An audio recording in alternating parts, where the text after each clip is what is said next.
Bonjour. Euh, Maintenant qu'on a réussi à déterminer quelle était l'expression algébrique qui te permettait de trouver la somme des mesures des angles intérieurs dans un polygone convexe, on peut s'intéresser à certaines applications. Par exemple, euh, je pourrais vouloir connaître la somme des mesures des angles intérieurs d'un polygone à, je sais pas moi, 14 côtés. Donc, je dirais la chose suivante. Donc, premièrement, quelle est, oups, la, et là je l'écris sous forme de symbole mathématique, quelle est la somme des mesures des angles intérieurs d'un polygone convexe à 14 côtés. OK? Donc, quelle est la somme des mesures des angles intérieurs d'un polygone convexe à 14 côtés? La première chose que tu dois faire, c'est toujours d'aller réécrire ton équation. Ton équation, c'est ceci. Somme des mesures des angles intérieurs égale à 180 fois n-2. Donc ça, c'est ta structure de calcul. Donc notre inconnu, c'est ici la somme des mesures des angles intérieurs. On sait qu'on a 14 côtés, donc on va remplacer 14, n par 14, pardon. Et on va à ce moment-là aller trouver notre valeur. Donc, 14 moins 2, ça fait donc 12. Hein? Donc, 180 fois 12, qui me donne ma somme de mesures d'angle intérieur, soit 2160 degrés.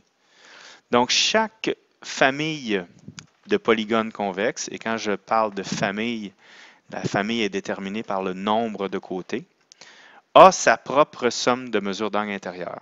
Donc, dans ce qui concerne tous les polygones convexes ayant 14 côtés, ils ont tous une somme de mesures d'angle intérieur de 2160 degrés.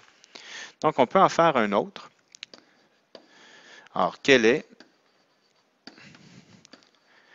la somme des mesures des angles intérieurs d'un polygone convexe? Et là, je pourrais dire, par exemple, à 30 côtés. Donc, c'est des polygones assez imposants au niveau de la construction. C'est très difficile à construire. OK? Donc, ce n'est pas des polygones à 3-4 côtés, donc on s'entend. Alors, on recommence encore. Somme des mesures des angles intérieurs est égale à 180 fois n-2. Très important de ne pas oublier de mots quand on parle, puisque la somme, c'est important, la mesure, c'est important, et surtout, intérieur, c'est important, puisqu'il y a des angles intérieurs, et on le verra dans une autre capsule, il y a aussi des angles extérieurs. Pas la même chose du tout.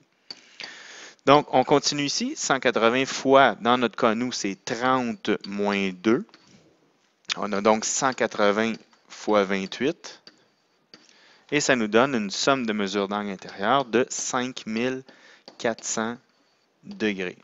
Donc, encore une fois, on se rend compte que d'une famille de polygones convexes à une autre, les sommes des mesures d'angle intérieur diffèrent. C'est fait important à noter, c'est que plus on augmente le nombre de côtés, plus la somme des mesures des angles intérieurs grandit. OK? Puisqu'on n'a qu'à penser à un polygone à 100 000 côtés, mais on va se rendre compte que les angles intérieurs, il y a beaucoup de virages à faire hein, pour venir à fermer cette figure-là. Donc, les angles sont de plus en plus grands, ce qui fait en sorte que la somme nécessairement est plus grande aussi. Maintenant, vous allez aussi être appelé à faire un autre type, à répondre à un autre type de question, c'est-à-dire la question où j'aurais la somme des mesures des angles intérieurs, mais il manquerait le nombre de côtés au polygone. Donc, on pourrait avoir ce genre d'exemple-là. Un polygone convexe A pour somme de mesure d'angle intérieur 720 degrés. Or, la question serait, quel est le nombre de côtés de ce polygone? Okay? Donc, un polygone convexe A pour somme de mesure d'angle intérieur, 720 degrés. Quel est le nombre de côtés de ce polygone? Donc, vous voyez, c'est toujours un peu ce qu'on fait depuis le début de l'année. Donc, on va d'abord donner une formule, une expression, une équation, et on va, à tour de rôle, pas seulement demander ce que la formule donne, mais aussi aller chercher autre chose, donc isoler des paramètres à l'intérieur de ces formules-là. Donc, d'une manière ou d'une autre, on commence toujours de la même façon. Donc, somme des mesures des angles intérieurs est égale à 180 fois n-2. Dans ce cas-là, on n'a pas la variable n. Okay? On ne sait pas combien il y a de côtés, sauf qu'on sait que la somme des mesures des angles intérieurs est égale à 720 degrés. Donc, vu que cette formule-là ne changera pas d'un polygone convexe à un autre, tout aussi bien de se donner une façon de procéder qui va être la même tout le temps. Donc, oui, on pourrait distribuer le 180 sur le n, sur le moins 2, et avoir à ce moment-là 180n moins 360 et régler de chaque côté donc l'équation qu'on a sous les yeux. Sauf que lorsqu'on multiplie 180 par n, entre autres, et que nous, ultimement, on veut avoir seulement n, ben, on va devoir défaire cette multiplication-là. Ce qui fait que ce n'est pas efficace d'aller distribuer le 180 sur la parenthèse. On va plutôt essayer de faire toujours les mêmes opérations, c'est-à-dire prendre le 720 degrés et totalement le diviser par 180 tout de suite. On peut faire ça, okay? Parce que la parenthèse, elle est ensemble, donc elle est multipliée par 180, donc on peut tout simplement, de part et d'autre, aller simplifier cette chose-là et donner directement la valeur de n-2. Donc, c'est plus simple aussi. Okay? Et là, pour régler cette équation-là, ben, on doit isoler n et on le fait de la même façon qu'on l'a fait dans le passé. Donc, avec le principe de la balance. Et on obtient ici n qui vaut 6. Donc, on a le nombre de côtés du polygone qu'on recherche. Quand c'est un nombre petit comme ça, où on connaît le nom du polygone, on peut tout simplement aussi le dire. Donc, il s'agit d'un hexagone convexe. Voilà. On peut en faire un autre pour terminer. Okay, donc, la même question.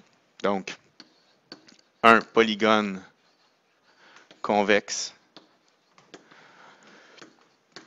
a pour somme de mesure des angles intérieurs 1440 degrés. Quel est le nombre de côtés de ce polygone?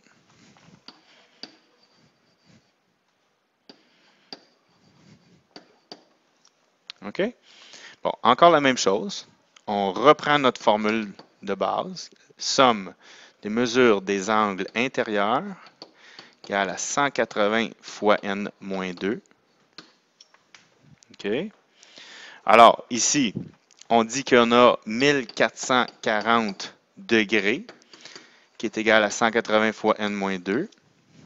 Encore une fois, on prend la même procédure. On va diviser 1440 par 180. On va diviser 180 fois n-2 par 180 aussi. Et on va obtenir ici 8 qui est égal à n-2. On fait la même chose. On additionne 2 de chaque côté pour isoler n. Et on obtient n qui vaut 10. Donc, le polygone, ayant 1440 degrés de somme de mesures d'angle intérieur, est un décagone convexe. Okay? Il s'agit d'un décagone convexe. Voilà. Donc, les deux applications, on a la somme, on cherche le nombre de côtés, ou on a le nombre de côtés et on cherche la somme. Donc, j'espère que cette capsule vous sera utile. Merci.